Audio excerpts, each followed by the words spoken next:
আলাইকুম রহমতুল্লাহ। সম্মানিত প্রিয় বন্ধুগণ, চারিদিকে এখন শুধু একটাই স্লোগান শোনা যাচ্ছে যে বাংলাদেশ জামাত ইসলাম জিন্দাবাদ, জামাত ইসলাম এবং দ্বীন ইসলাম, এই স্লোগানটা শোনা যাচ্ছে। সম্মানিত প্রিয় দর্শক মণ্ডলী, দেখেন, এই ডাকসু নির্বাচনের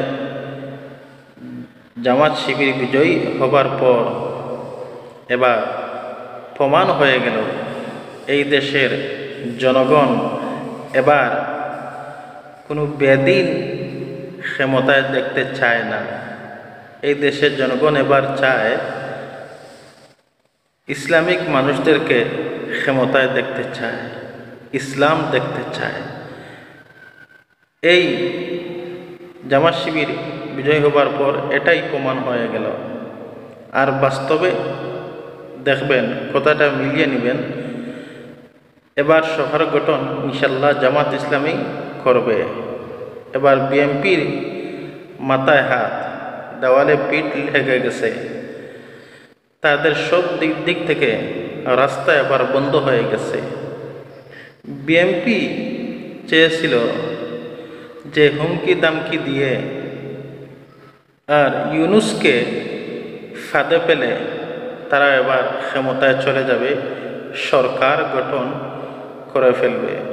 দাদা এতই সোজা, এখন লন্ডনে বসে বসে লুচিকাও, ক্ষমতার আশা করবেন না। দেখেন,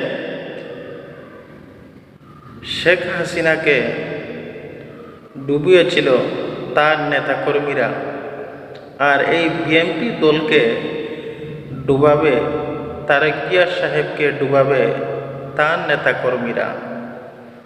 আপনি জনগণকে দোষারোপ করে লাভ নেই। আপনার দলকে আগে ঠিক করেন, আপনার দলের নেতাকর্মীদেরকে আগে আদব কায়দার শিক্ষা দেন, দ্বীন ইসলামের জ্ঞান শিক্ষা দেন, তারপরে রাজনীতি মাঠে আসেন।